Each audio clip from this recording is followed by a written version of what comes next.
25 FPS is fine. If you stream below this though, keep in mind that people are going to see your stream kinda like in slow motion. So be careful setting it too low. Next, transition. This tells you if you change between scenes here in this little grid, it will not, how it will actually transition the phases. Projector is if you hook up to a projector, and scale viewport is what the size of the actual video is. If I have it as actual, it's going to have me, since my resolution is at 1920 by 1080, it's going to make this thing massive, like way too big for me to manage. So I scale down to 50%. Next, you need to figure out what you're going to broadcast on. I broadcast on Justin.tv. So first thing you're going to do, you're not going to see any of these things when you first load it. You go to Edit Channels. Then you're going to see a big empty list. You want to go and basically add. Now the first time you load it, you might not see Justin.tv or Twitch.tv in here. So go to More, and it's going to boot a store. Here is where you can choose what stream service you use. Vlog TV, Justin.tv, Owned, Nico Nico Doga, Ustream, etc. Install it, and then go back and you can add it. So I'm just going to add a mock Justin.tv account. So my username on Twitch.tv goes in the username box, so Curry. Next, my password, which is, you can't see it. You can also get a stream key if you're on a team channel. Choose the channel that you're streaming on. Now this is the most important part for getting good stream quality, what location you choose. So basically, choose the place that's closest to you. If you're in London, choose the London primary and London secondary. If you're in Amsterdam, choose that. If you're in, for example, Michigan, the closest one to you is probably New York. Just choose whatever's closest to you. I'm in Japan, so I choose Los Angeles primary as the closest server. Next, your preset. This means how much are you going to rely on your bandwidth versus your CPU. If you have a really good overclocked CPU, aka an i7 4.3 gigahertz, you can have a lower preset. What it's saying is, how much is your CPU working to compress the video so it's not working your internet so hard? You can take this beautiful image and send it raw over the internet at whatever speed your internet can handle with no compression, no work on your own end, just whatever XSplit does, if you keep it at a very high preset. AKA, these things up here are reserved, super fast, ultra fast.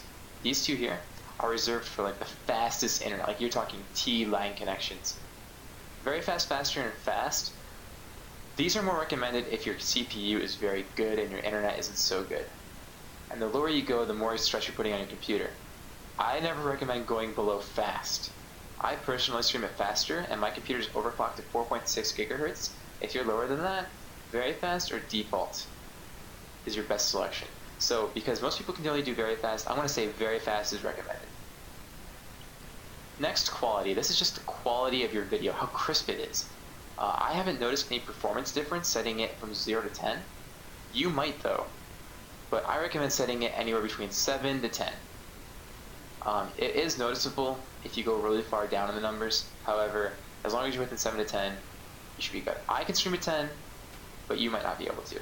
Next, your VBV max bitrate. What is this? This is the bitrate you're actually streaming at. So if you go to speedtest.net, you can figure out what this number is. So first of all, you go to begin test, or if you don't live next to your server, you should actually choose your server. I'm choosing, like I said earlier, the Los Angeles primary server. So I want to find the Los Angeles speed test. Click that, do a quick speed test,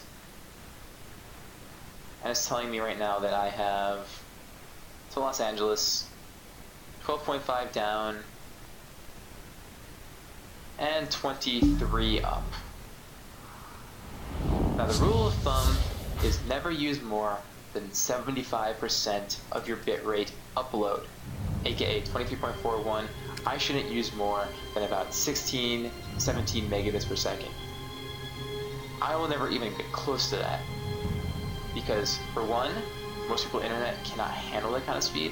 For two, XSplit actually seems to kind of like limit your connection. I can't stream above 2200 kilobits per second. Most people can't stream above 2600. So I recommend honestly just making it around 2100 if you have an obscenely high speed. But if you have 1.5, I would make it, let's say if you have 1.5 megabits per second, I would make it only 1000. The rule of thumb is 1500 and up, you can dabble in 1080p. If you're at 1500, you can definitely do 720p. And if you're lower than 1500, I recommend looking at 720p, but it's going to be a little pixely or a lower resolution. Personally, I do 2100. You might be a little bit lower. Dark touch resolution, audio. Now, I think audio is one of the most important things when you're talking about a stream. People don't really care so much about watching all the time, they want to listen. And if you sound like you're in a tin can halfway across Russia in like exile in Siberia, and you're streaming to them, they're like, oh, it's just going on my ears. I hate this. And they'll just turn you off. So what you do is up your quality as high as you can get it without sacrificing. I personally recommend 44,100 kilobit, 16-bit, and make sure you select stereo. Mono means you'll be coming out of one earpiece only, so stereo. Now they automatically by default have 9600. That's the minimum you want to go, in my opinion, to sound good. I personally go at 128, but you can go even higher than that. It all depends what your upload is. If it's really, really tight and you're like, I have a really low upload,